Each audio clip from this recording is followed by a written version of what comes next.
Here we go. Hey, everybody, and welcome to a conversation with Darcy and TVA, or better known as Todd Van Allen from the from the OU812 album. That's right. Podcast. Yes. Yeah, that's. By the way, Bob, that's not even the worst butchering of my name I've ever gotten. Really?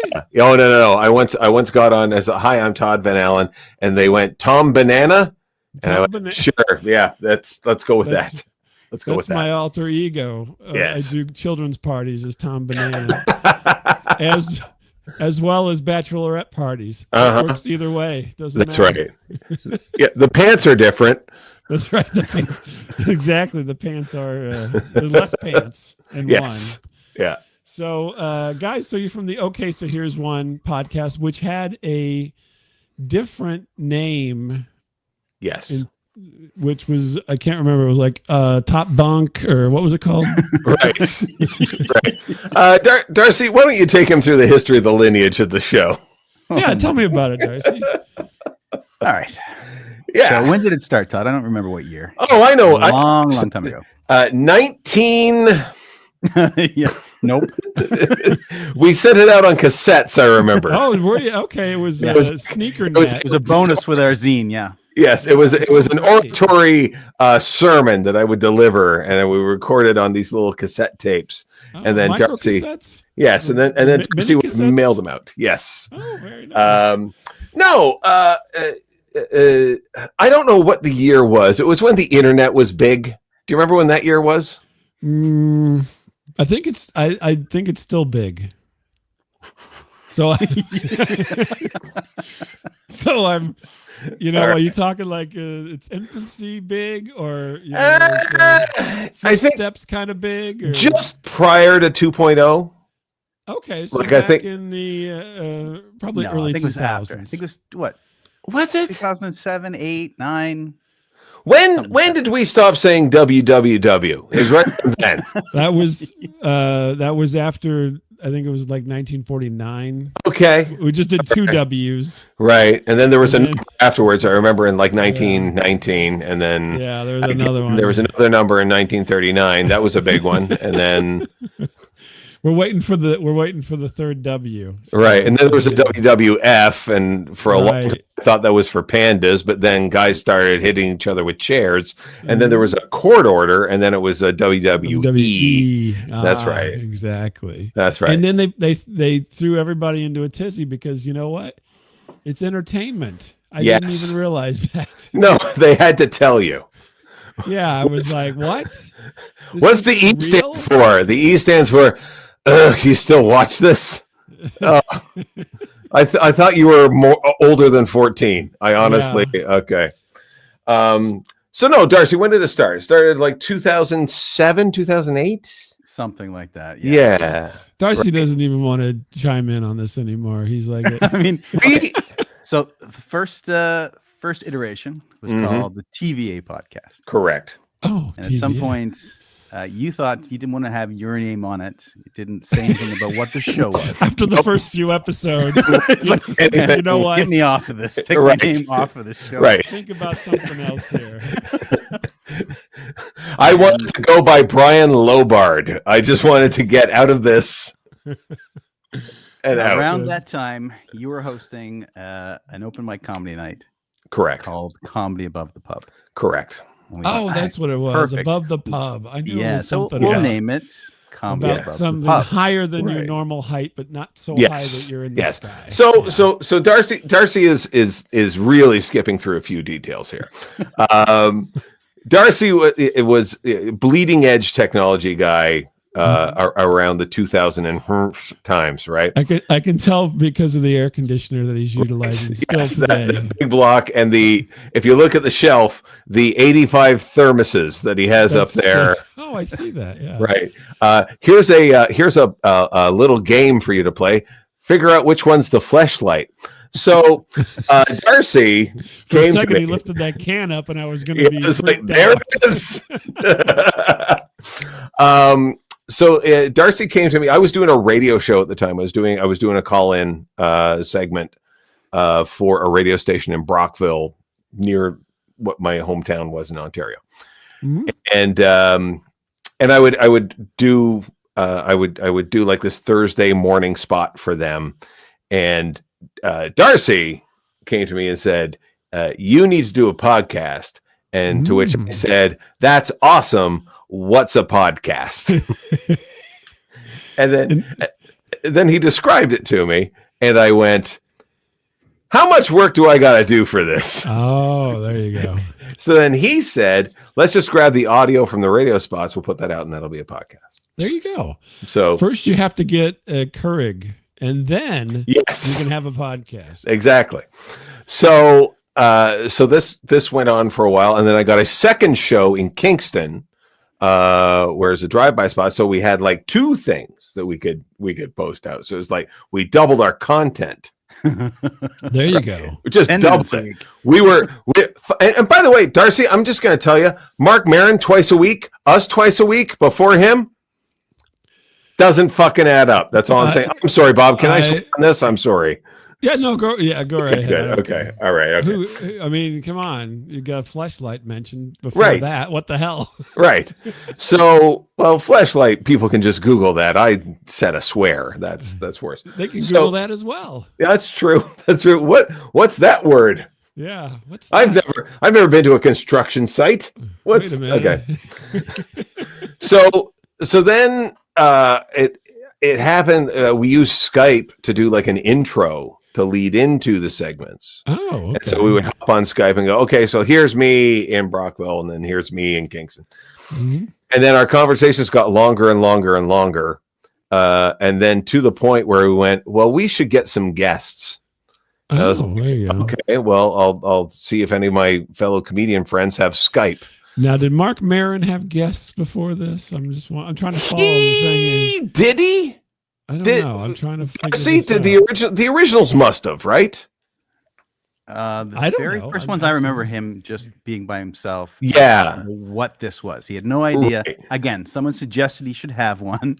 He had just got fired from radio. Right. And he was trying to figure out his next move. And someone said, podcast. Is getting fired from radio a prerequisite for this kind of stuff? Well, I actually got... No, because I got fired afterwards. Oh, okay. Right. They those segments dried up, but we're getting ahead of ourselves. So we had, so we then eventually split the show. There was a show where we had comic friends of mine. It was at episode 50, I remember. So we had two separate feeds. We had the TVA podcast, which was originally the radio clips. And then it went into me talking with my friends over Skype as guests, and then the other one was the TVA radio replay. Yeah. And that was where the radio clips live. So they got shoved to the side with this new brand thing. And then we got this. So then I took over this comedy show, and it was this empty room above a pub in Toronto. So I called it Comedy Above the Pub. There you go. Right. I mean, yeah, genius, exactly. Yeah. Right. What are we going to call it? I don't know. It's called a pub. Well, what is it exactly? if like 4 words or less. I Googled what should the title be, and they said descriptive, and I said, okay, I got a perfect title. Yeah, that's it. Yeah. So then what we did is we moved the podcast into the space, and so before the show, I would bring in my comic friends who would do the show afterwards. And so we would have like the conversation beforehand, we'd break for dinner, and then we would do the show. Free dinner then? These guys get free dinner? No, they paid for it. Oh, God. Okay. This was podcast money back then, Bob. There's I don't know. I'm just asking. No, we didn't have stamps.com. There was no sponsor.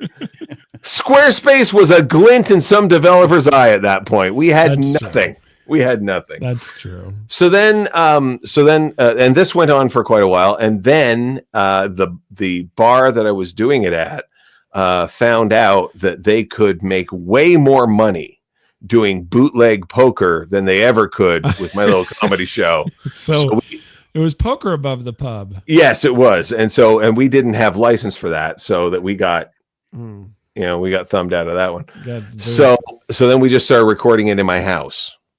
At that point, did you change the name to Comedy at My House? Which became would have been good. Because that's Todd's freezing up. Apparently, we said Comedy at the House. I'm on a hard line. I'm on a hard line. How is that possible? Am I back? You're back. No, I had to tell my wife to stop streaming. Yeah. Ah! What's that to do? What's she watching? Zero? We just got done watching episode 2 of that. That's pretty crazy. I watched that. Are you going to keep watching it? Oh yeah. It's like, right.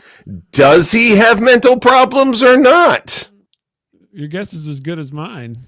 You just saw it. You don't give me. Thank you for not giving me spoilers, Bob. I didn't. I watched it. Yeah, I watched the whole thing. Right. It's hard not to change subjects, but real quick, it's hard to watch Robert De Niro as a, upstanding citizen. Yes, correct. I don't believe it. Yeah. Like, honestly, there isn't one moment in that movie that series when he's on screen that I'm waiting for Joe Pesci to walk in with a pen. Exactly. Or he gets into the bullpen with a baseball bat. I want his family dead. I want his children dead. I want his dog dead. Sorry. Well, no, so anyway, it's not the Chicago way. That's right. Yeah. So we got out of the house and we made one of the rooms an actual studio. So then we just had people come over and we would do the recording then. Now, did Mark Maron do that first? He has never done that. He's never done our show. I asked him. Well, no, he had a studio. I think he had it in his he had it in his garage. Yeah? Right. That's right. So he was in his she shed or whatever. Yeah. So we had a room. We had an actual room. And then people would show up because they would get booked for because a publicist would call us and go, "Hey, you want to do this podcast?" And it's like, cool. So they would send the guest over, thinking it was above a pub, and then it's just like some house in Toronto. They're like, "Well, this can't be right." I knew Toronto had the city of Toronto had a drinking problem, but I didn't realize it was so bad that every house is a pub. Every house is a pub. More to the point, it's like, there were like female guests where it was like, if I don't text you in 5 minutes, call the police, They're but then they would come in everywhere. We would make coffee or tea, and then they would come upstairs and we would do the conversation, and then we would go about their day. And then that was it. Yeah. That's cool. That's fantastic. Yeah. We did that for a while. We did that for a while. Yeah. Do we have a date on that, Darcy? Because you apparently are the person that logs the dates. Oh, well, I'll tell you when the last episode in the house happened. COVID. Yeah. Oh. COVID stopped everything. Oh, So that's when we moved to Zoom. Mm-hmm. And then I moved to Ottawa, and then it occurred to me that, hey, I left everything back in Toronto in that house. Exactly. It's like, well, we can still do this. We can still do this, and so we now just do it over, the technology platform that is Zoom. So I think Darcy, you're from everybody else, right? I'm still in Toronto. Yeah. Oh, okay. Yeah. But I think we kind of thought maybe the show was done. Maybe we didn't know what we were gonna do. COVID hit, you moved. Right. Yes. Didn't know. And then we realized, everyone has switched to Zoom. Mm-hmm. We can do this too. we can do this too. And by the way, I'm sort of glad because the last guest that we had in the live studio, not going to end that way. No.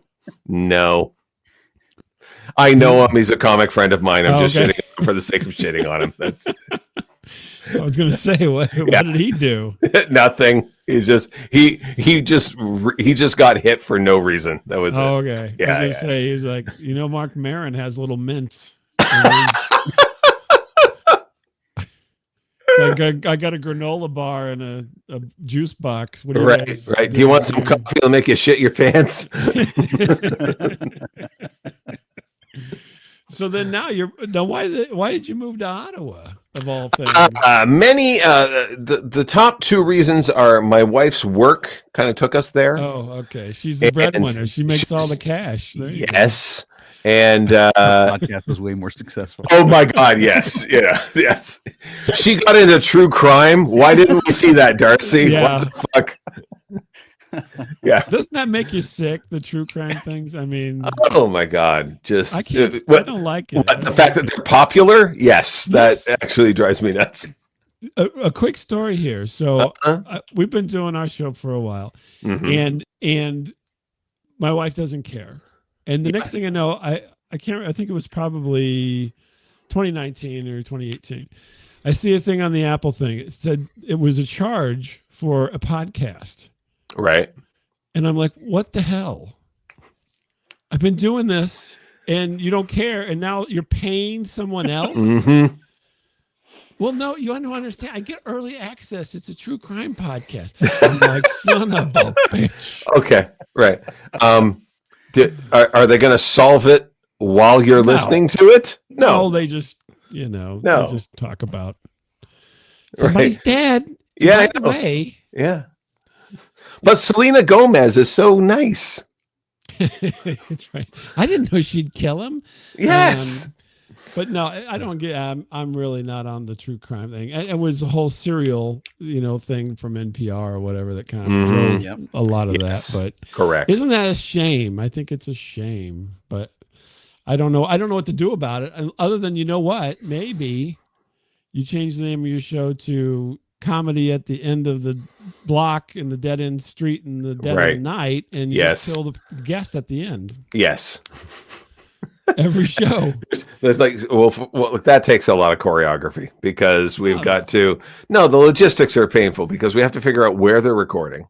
Darcy's like, as long as it happens in Ottawa, I don't really care. Well, no, because you would have to find our guest wherever they're living, find a hitman that would be able to go into the place where they're recording, and then well, thank you, and then they come up behind them, and then and then the screen goes black, and then well, I don't know.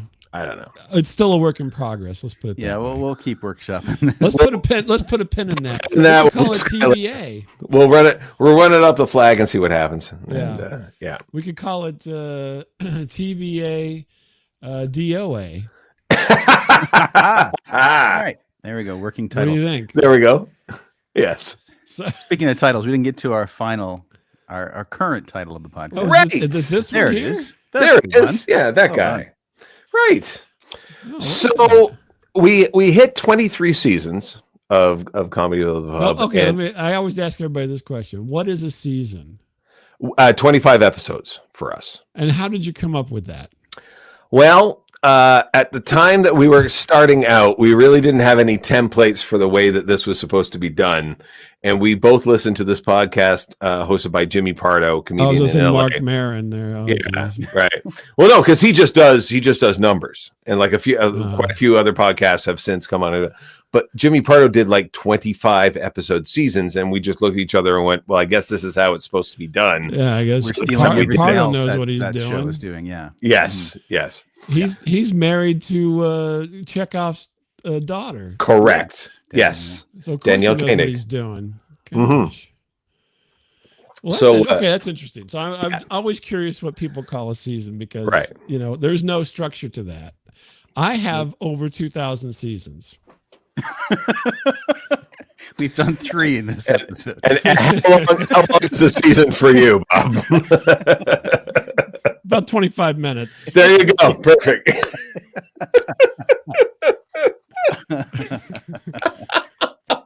If you're counting, just say. If you're counting, get the calculator out and start adding, and then divide by a big number. So we did like 23 seasons of that, and it literally was. I got to talk to like one of my. It turned out to be like one of my comedy idols because I honestly I don't know how it happened. I can't remember how we landed him on the show, but there's a comedian by the name of Dylan Brody. Mm-hmm. I just followed him on Twitter, and I remember seeing him on like Evening at the Improv, and like when I was like, before I was doing stand up, and even while I was starting out, I would just record as soon as like, oh, there's stand up on, and I would tape it, and he was one of the guys that I taped, and I would just go through the tapes and just walk him. It's like, oh, I got like an hour. I'll just watch an hour worth of stand up clips from Evening of the Improv or the Tonight Show or Letterman or wherever I tape these things from. Mm-hmm. And Dylan Brody was always one of those guys I remember. And I just found him on Twitter one day, and he was promoting something, and I just went, as you do, every time you type these things into the void, you just go, hey, you want to be on my podcast? And then you just watch the cobweb go from your skeleton head to the mouse, as you dry and desiccate and have done. But he like replied almost immediately and said, I would love to do it.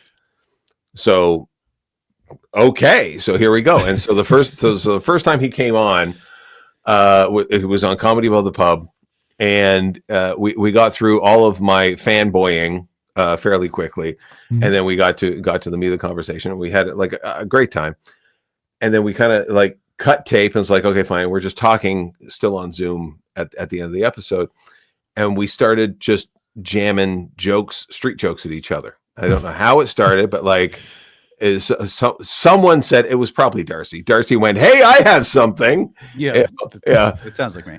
Right. Two Jews walk into a bar, and then like already I'm like, well, that's anti-Semitic, and and we just kept going, and it had this feel of like when you're in, and it's like one of my favorite moments when you're doing comedy is when you're in that lag time, when you're waiting for the second show to start after the first show, and everyone's in the green room, you're just hanging out, or the headliner's on and you're hosting, you're with the other comics, like like when you have that moment kind of in the green room and you're all amongst yourselves.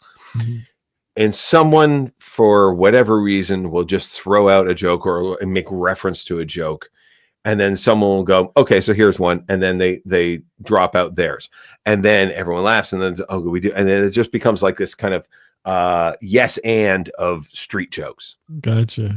There you go. And I was just describing the show to Darcy. I was like, I think I want to rebrand. I think I want it to be this, where, we have the conversation, which is kind of like the regular show that we always had where we're talking with people. But the end, they're on the hook for a joke because like, and I literally said to him, I don't know what we call it. It's like, okay, so here's one. It's like, there's the name. Trademark. Okay, so here's one. And I was like, yeah, because that's the thing. And the first episode we did was with Blaine Capatch, who you may remember from, he did an awful lot of At Midnight, but prior to that, what I remember him from was he was the host of this game show on Comedy Central called Beat the Geeks. Okay, yeah. I remember that. So that's Blaine Capatch. He is a brilliant stand-up. One of the guys, again, that I had taped when I was young. And just a joke machine. Mm-hmm. Like when you think you have one good one, he's got 8. Like he's just a fire hose of comedy, but he's also a repository for street jokes. So he came on the first episode and we're like, okay, what's your favorite street joke? And he gave us 12, I think, the first episode. Wow. He just bam. I guess, here's another. And we've had him on since, and he's like, I don't want to repeat myself. He goes, fucking repeat yourself. Like, we've had the giraffe joke 5 times. I mean, honestly, don't worry about it. So, and then as soon as that episode wrapped, I was like, well, this is what the show has to be, and that's what I wanted to be. And with very few exceptions, I think we've only had like 1, maybe 2 guests over the course that came completely unprepared and you kind of tell them you're going to bring a joke. That's part of the email. Right. And yours, by the way, your first time, it was gorgeous. It was okay. Because you remember it. I remember the joke, but that's because I stole it. Well, yeah, that's what a street joke is. No, it's yes. They're on the ground. They're found art. That's what they do, right? It's like picking up litter. Yes, that's exactly. You take out the garbage and they go, well, this I can drop use. a few crumbs. I'll take those. That's right. Yeah, those are good. Now, if we wanted to make it more complicated, we could have limit it to the kind of the jazz riff joke instead of the kind of just wordplay dad joke. Right. That would be even harder, I think, for people. Oh my God. Okay, so already I'm thinking of like half the guests that we've had would just go just deer in the headlights, like. Oh, hold on a second, Todd. Hold on. 3, 2, 1, 2001 seasons. Thank you, everyone. Gorgeous. Thank you for making us cross over the 2000 mark, Darcy. This is so great. This is so awesome. I didn't think we'd make it, folks. I'm sorry to interrupt. Okay, go ahead.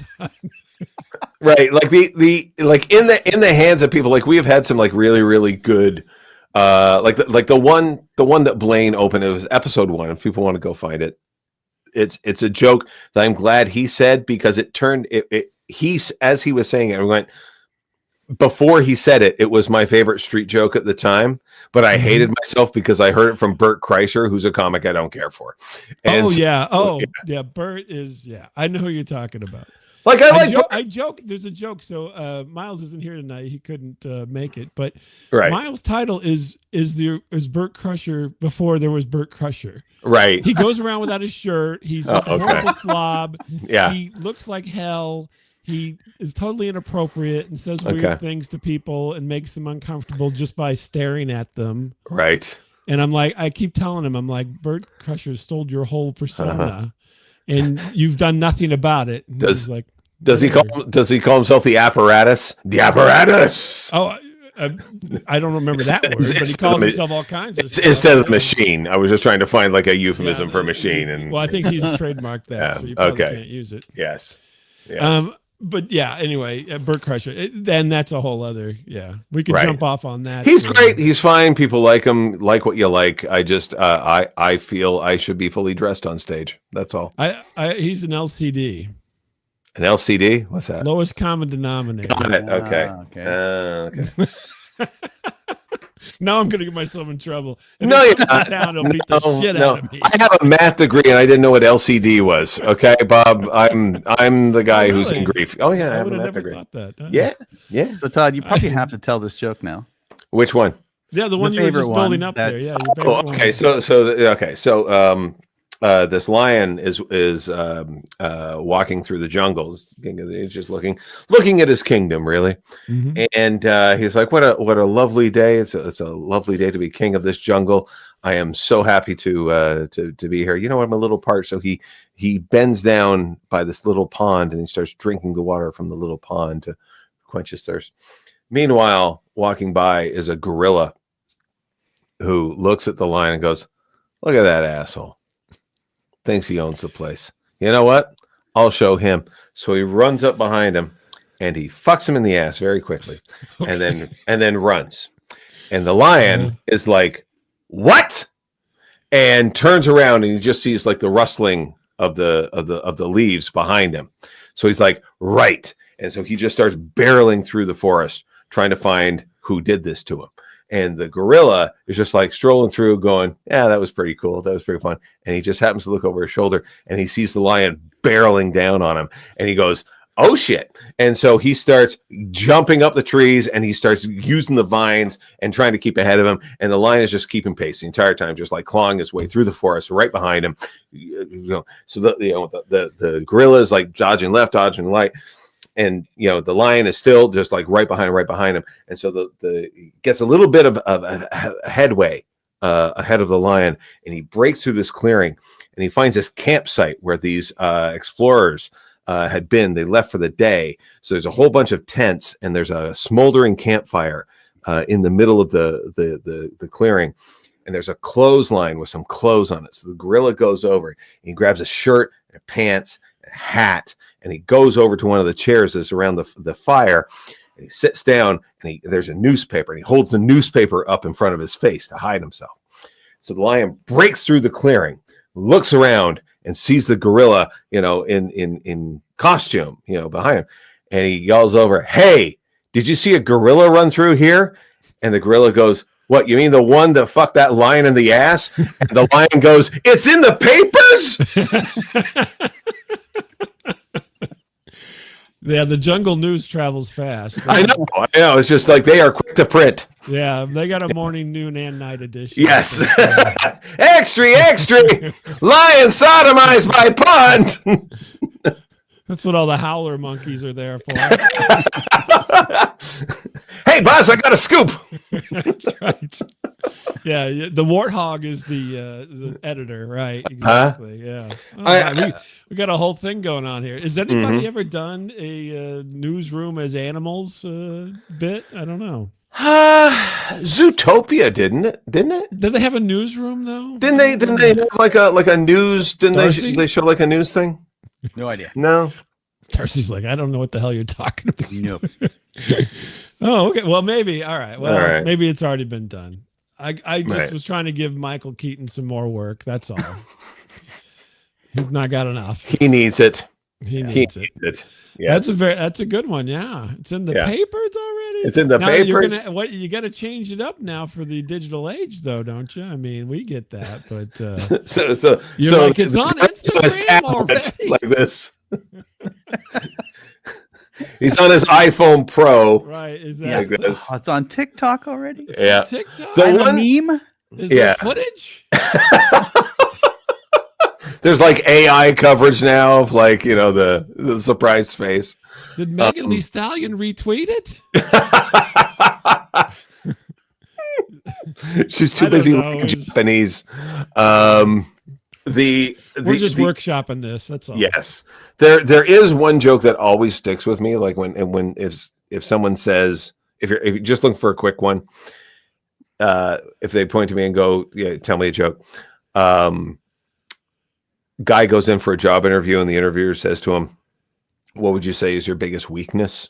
Mm-hmm. And the guy thinks for a second. He goes, "I think my biggest weakness is I'm too honest." And the interviewer goes, "Well, forgive me for saying, but I don't think honesty is really a weakness." And the guy goes, "I don't give a fuck what you think."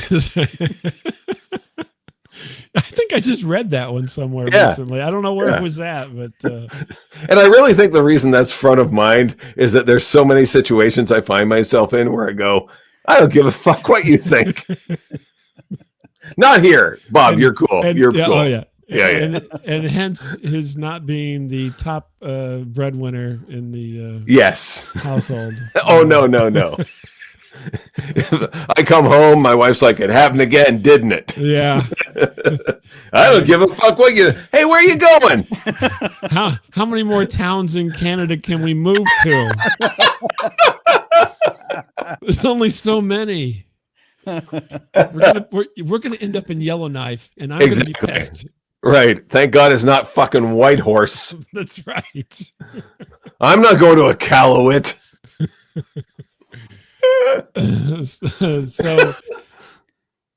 So no, Darcy, you haven't said anything. I see that you are flashing your JJ Jimmy Walker. Oh yeah. Your JJ Jimmy Walker fandom there on your microphone. Dynamite. It says dynamite. That, yes. Don't rub it like that. Honest, don't. You stop. So now, how come you're the ones that kind of got? I mean, Darcy sounds like Darcy was the brains here. Let's do a podcast. And he kind of stepped out and then let you make up all these stupid names, and then he's just been along for the ride. But how did that all come about? Darcy, why did you say, "Todd, let's do a podcast," instead of just saying, "I'll just do a podcast and tell only Jimmy Walker jokes"? Which are also a team of writers that are still working to this day. That's true. Yeah, he's doing them for commercials for Medicare or something. Yes. I love so Jimmy back Walker, in the but before anyway, times, Web 2.0 and podcasting had just kind of started. There weren't too many. I was listening to a lot of technology podcasts. I work in IT. Okay. And Leo Laporte, Todd Cochran. Do you know that? Okay, I'm familiar. Yeah. So I was listening to his tech podcast, and he was always talking about how great it was that just he could have a podcast, that anyone could create their own content. And everyone was talking. Early days everyone was just like, can you believe they let us do this? Like, Right. Yes. Well, nobody's watching. That's Right. the problem. yeah, well, No one will hear me say this. That's right. Exactly. Oops.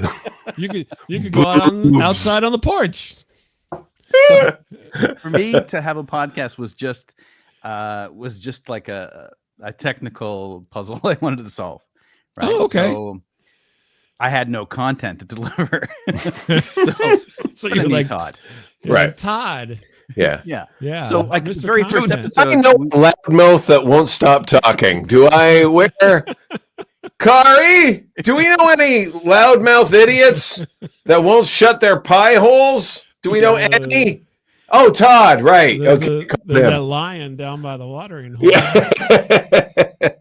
so very early days, I was just hand coding the XML feed. Oh yeah. Right. There yeah. wasn't anything set up I yet know for it. exactly. Right? Yeah. Yeah. And so Well, those were the days, weren't they? they were the Wild West. Those Make sure were the you got great the days. semicolon in the right place. I stole all their goes to XML shit. feed from Leo Laporte. Okay. Yeah, because you Yeah. can steal it because it's just Yeah. it's not protected. So yeah.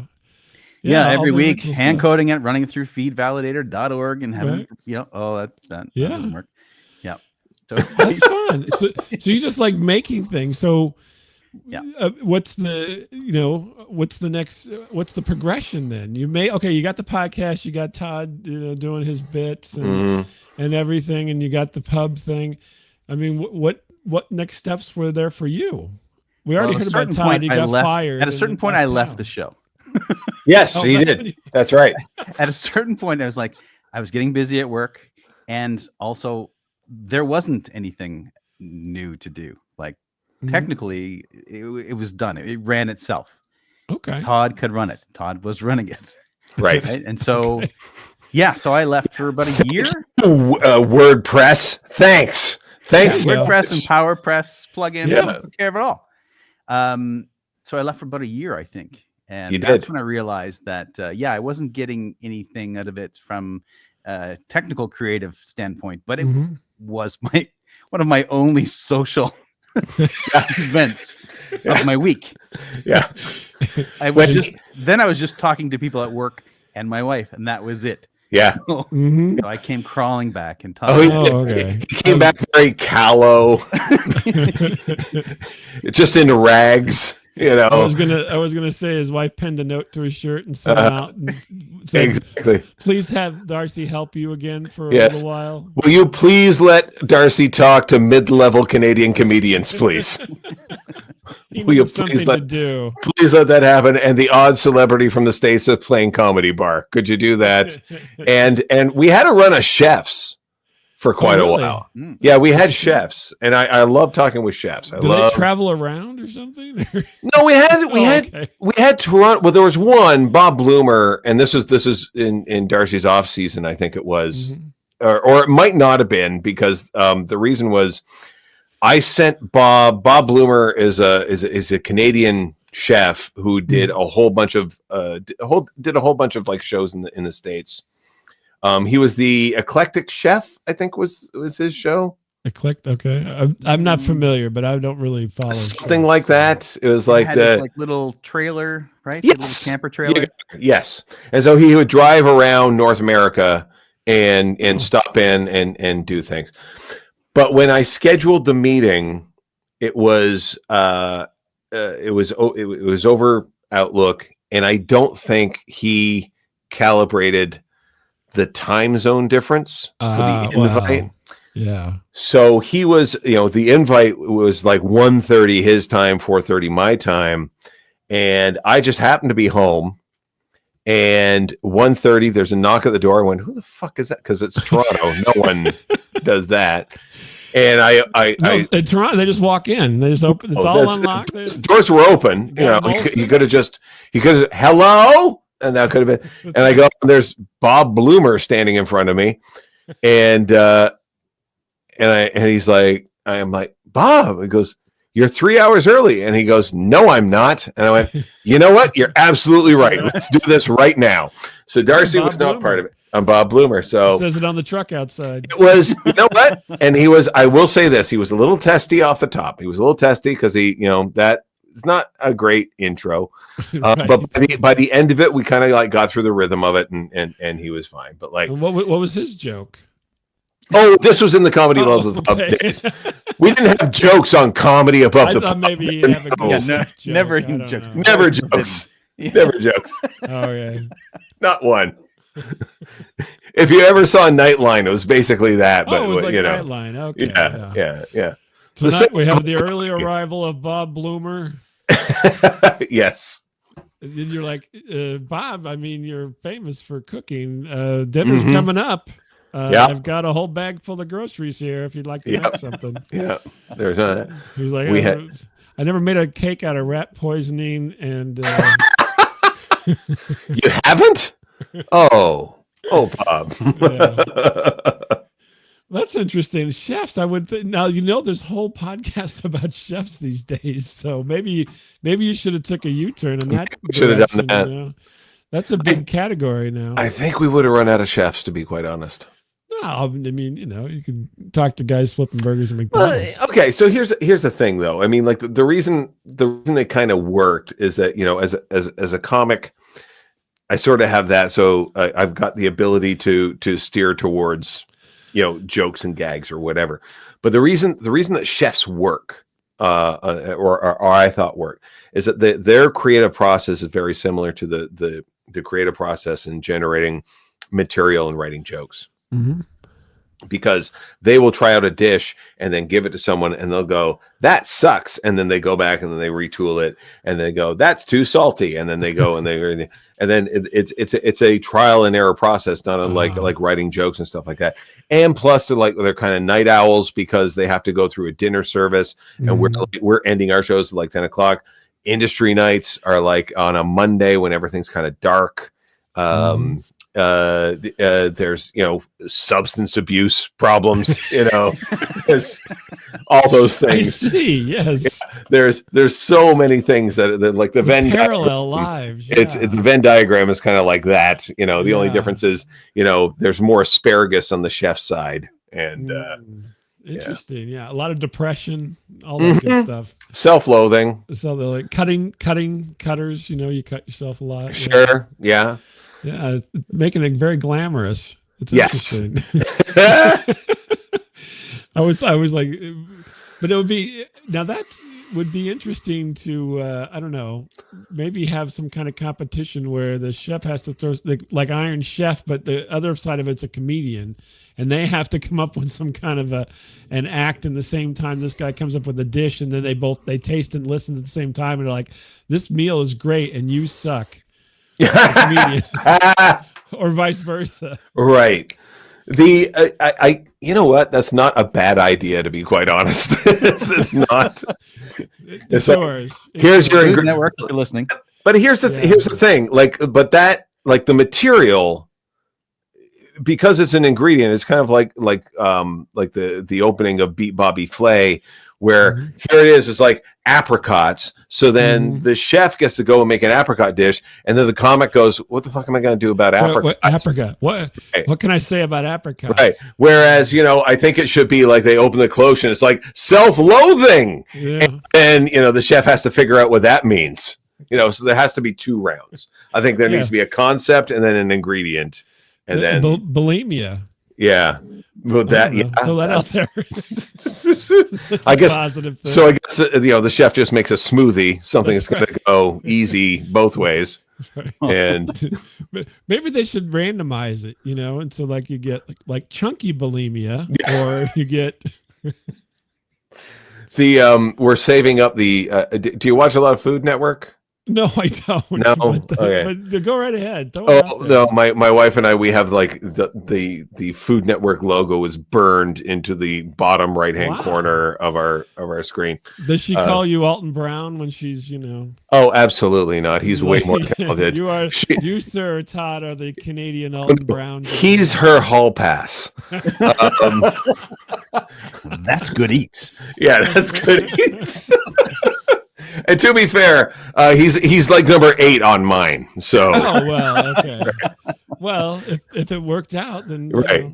When we you've got a whole the list, that's a weekend right there. Yeah. But no, we tend to watch a lot of that, and so it's funny you mentioned they need to randomize it.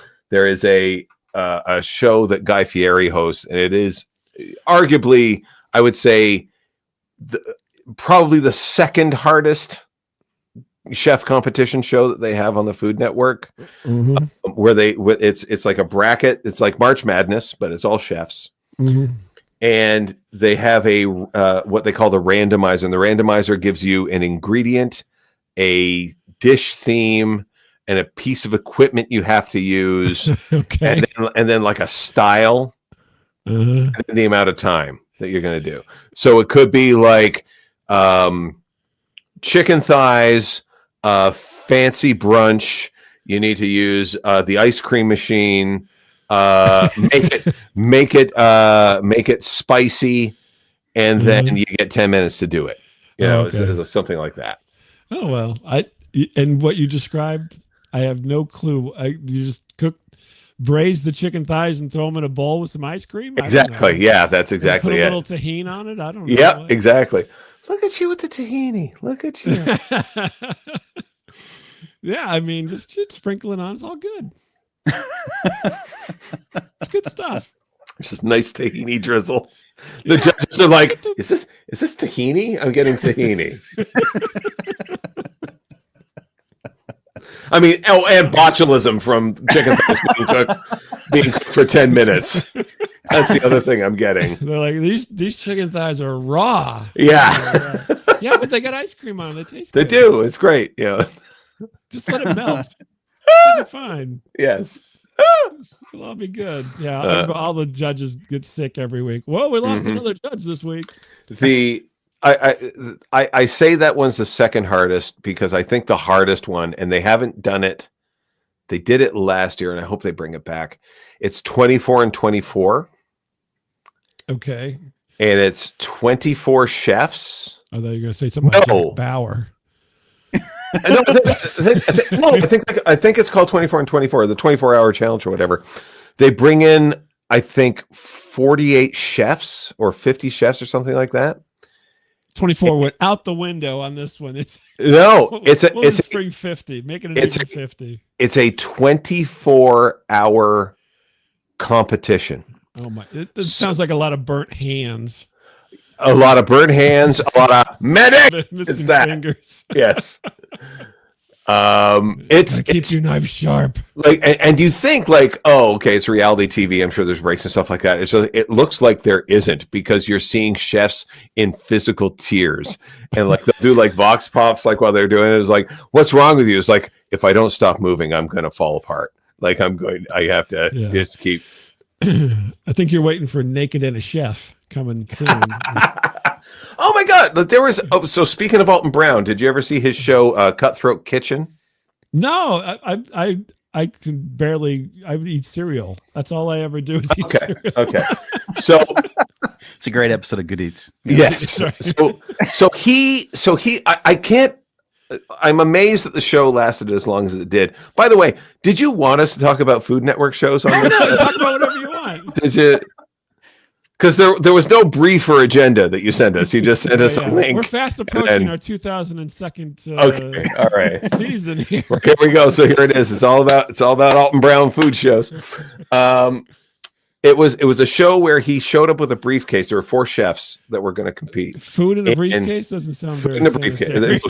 Money in a briefcase. It's money in a briefcase. It's money in a briefcase. Okay. So there's 4 chefs. It's an elimination round. So there's 3 rounds. Every round, a chef leaves, and he gives every chef $25,000. What, right? For hookers and blow or what? No, no.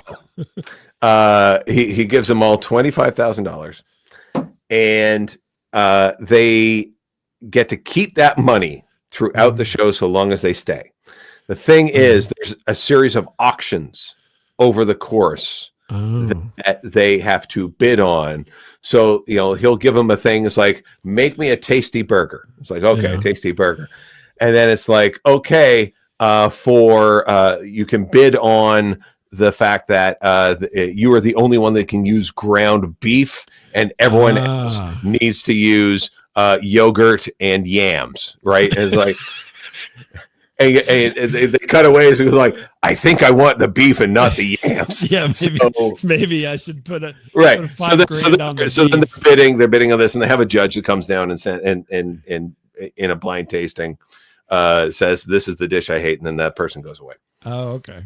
So they're sitting there, like you start with $25,000 in your hand, like what you're going to walk home with.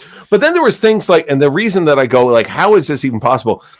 They had one thing is like you could make one of the chefs, one of your competitors, wear their only cutting board, and it was this hat with a cutting board on it, and so they're trying to make like a paella, and it's like how the fuck are they not cutting their hands off in this? Professionals, Todd. I get, but not up here.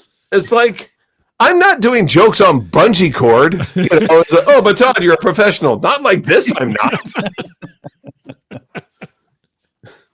I don't know bungee jokes. Todd, you got to tell the gorilla joke, but you're the gorilla. You're the gorilla. What? Oh no, he's okay. No, he gets to have sex and then he dresses up at the end. And That's I'm right. okay with the gorilla. That's fine. You're hoping the lion. He has a day with a story he can tell later. Yeah. Yeah, hopefully. The gorilla's doing great. The lion, he's living in shame. Yeah. He doesn't. He thinks it's all over the papers. Mm-hmm. So I don't have any idea how we got on to cooking shows, but I don't know. So what is coming up? I mean, what's next? I mean, so you've got okay, so here's one. Mm-hmm. You've been doing that for a while. It seems Yes. like you're almost ready for another turn here, I think. Well, You mentioned that. so I do live shows. Sure. I do live shows. I was hoping that you did other things. Yes. Just this one. Yeah. I know Darcy said he is obviously somebody who's employed in other things, technology-wise. Though, mm-hmm. So I have a show coming out. If you have listeners in Ottawa. Mm-hmm. Well, besides you, I don't know. Tom Green. Okay. You know what? No, Tom doesn't. Does he live in Ottawa now? I saw the I saw the documentary. In Ottawa, and I think he's on the outskirts of Ottawa. I think he's got. That's where his farm is now. He's got a ranch or something. He's got a lion and a gorilla. He's got a lion and a gorilla. I don't know. Oh no, that's not going to go well.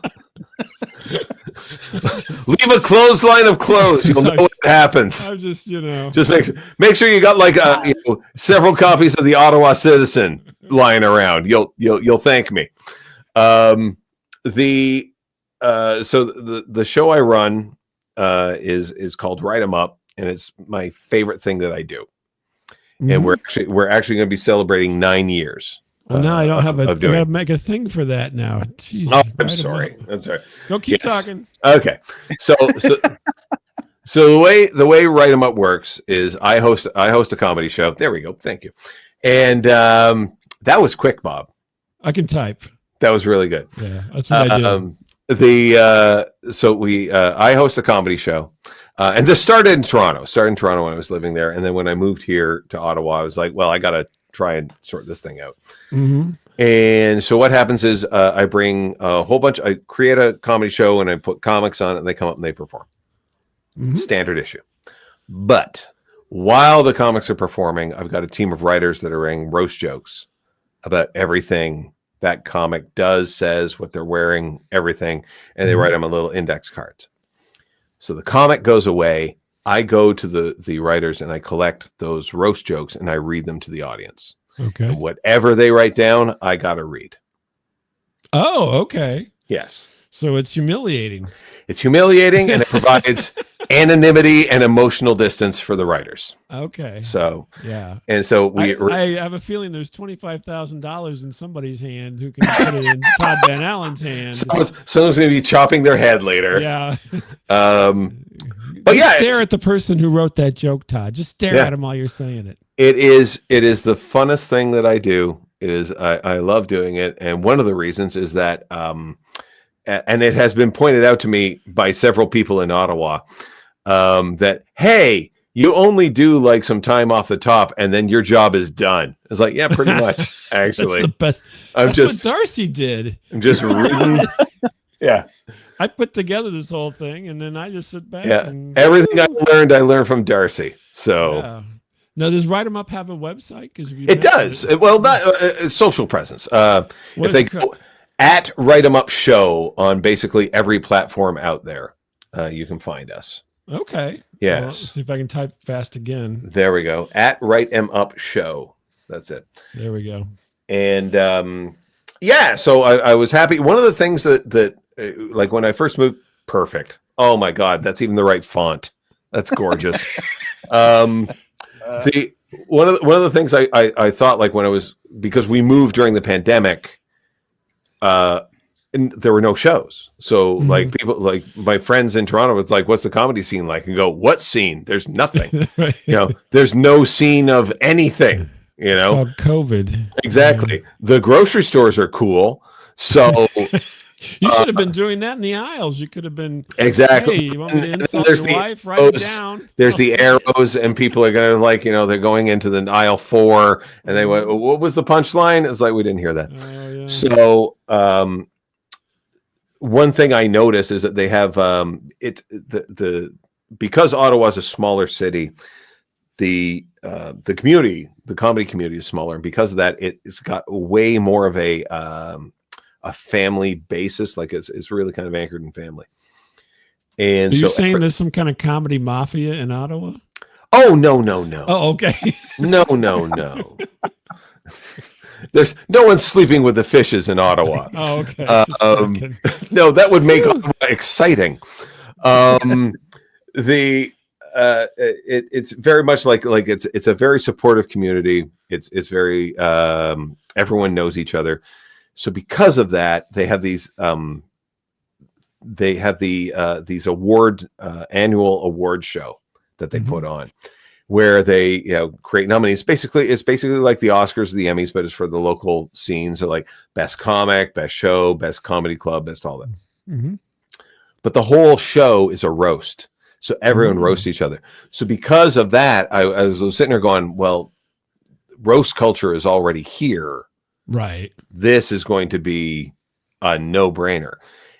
And it was too good because the first show that I did here in Ottawa, I realized that going forward, I would have to tell the writers, okay, keep it in the room because the audience doesn't know that the comic that you're roasting tanked in Cornwall,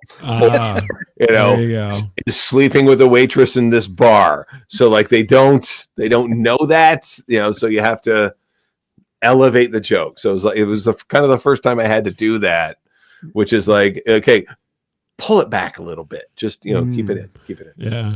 Now, I'm surprised that you didn't combine your love of cooking with this and actually call it Roast 'em Up. Roast 'em up. Oh, that's actually, they have until the chicken's done. It'd be like if you have a turkey and a little button pops out. Doink, it's done. Doing. Yeah. That's the show, ladies and gentlemen. Thank you. And they'll be like, Todd, you didn't have to do anything. It's even worse. That's interesting. Well, that's now, Darcy, how do you fit into this Write 'em Up business? I sometimes buy tickets. Yes, and then that's right. Yeah. Fall asleep and don't go to the show. Yeah, this is true. Todd makes you buy the tickets after all you've done for him. No, I have told him he gets a free pass, and he never takes me up on it. Oh, really? I feel like I would totally flake if it was just a comp situation. So I buy the ticket. I feel like it'll give me, and you're it'll like, motivate I got me to go. $250 on this.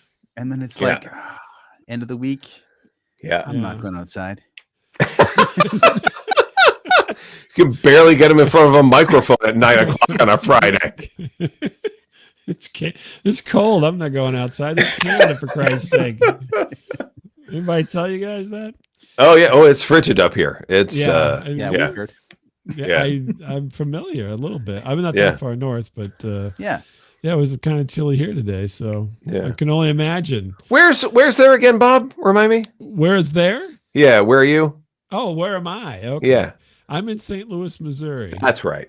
That's or right. Missouri. Missouri. Depending on your proclivity. Right. Home of the Blues. Home of the Blues. Yeah, Home of the Blues, which is hockey. I know that part, even though I don't know other things. Home of the Cardinals, you know. Home of Well, it used to be home of Anheuser-Busch, but they've been bought out by a conglomerate. So correct. Unibrew, I think now, or something like that. InBev or whatever they call InBev, that's themselves. the guy. Yeah. That's the guy. Unibrew. I think Unibrew is Unibrew's another one. Right. Unibrew sounds like something from Bob and Doug McKenzie. Yes. Oh, GA, gotta go to Unibrew. Right. I figured Unibrew would be like what some microbrewery would call one of their lagers, where they've got Frida on the label. Yeah. It's just like Unibrew. The Unibrew. You know, and they have like a whole lines like her and like Bert from Sesame Street. That's know, it is. I can't do it. Can you do a Bert impersonation? Hey Ernie, drink Unibrew. That's all I got. Well, guys, we're into our third season here, there we go. And I appreciate you coming on. Just in this one show, 3 seasons. It's hard to believe. It's incredible. What a milestone! Wild. What a milestone! Crossing time zones, crossing countries, crossing seasons. Crossing off listeners that have tuned out probably around minute 8. That's going to be my guess. Crossing genres, comedy chefs, right. And everything. If you're listening, all ideas have been copyrighted by OK, Here's One and Static Radio. So if you decide to do this, Mark Maron, you son of a bitch, we're going to get you. Pow! I just pooped myself. Am I close? Did I? You can catch these guys on the OK, So Here's One podcast, OSHO, or is it OSHO? I can't remember how you do the abbreviation. Yeah, OSHOpod.com. Yeah. OSHO probably would get more views, to be honest with you. But anyway, it's OSHOpod.com. Go see them. Very funny. And then also go to Write 'em Up, where you can, be nasty to your partner in the show. If people want, because we actually archived the video shows, because we did them live over the pandemic, because we had our fourth and fifth anniversaries, something like that, during the pandemic. No, this was annual. We started in 20. We started in 2016. We started Write 'em Up in 2016. Oh, okay. And then so it would have been the 4th anniversary show in 2020. And we did that online. We did and so I just kept doing these things online because we can go out. If you go to @Write 'em Up Show on Facebook, if you go to the video section, you can actually see the previous shows that we did during the pandemic. So it's kind of like this nice little time capsule of what the show's kind of about. So. But if you go, you get Todd to read whatever you write. Yeah, exactly. Think about that, folks. Give great pause. Get me canceled by Friday. That's right. Yeah. Yeah, you're going to go the way of Roseanne. So write them up and OSHOpod.com. See them both. We're going to wrap it up here, guys. Hang on for just a second while this thing uploads, and I'll see you on the other side. Everybody, next time. Thank you.